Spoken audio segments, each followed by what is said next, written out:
tao katulad ng kakulangan sa pera, pagkain at kailangan. May dapat ba tayo pwede ipahagi tungkol dito? Oo. Sa buong mundo, 9% ng populasyon ang nabubuhay sa magiging kahirap. Okay. Ano naman ang dahilan ng kahirapan? Pangunahing sanhi ay kawalan ng trabaho at ng bawat sahod. Kahit may trabaho ang mga ilan, hindi pa rin sapat ang kanilang kinikita para sa kanilang kailangan. Mayroon ang kakulangan sa edukasyon at kapisan.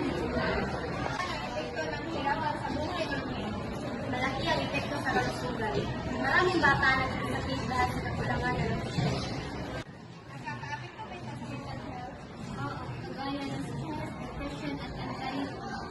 Ano ba ang dapat gawin upang matugunan ang kahirapan, Norby? Dapat bigyan ng trabaho, edukasyon at servisyon pangkalusugan.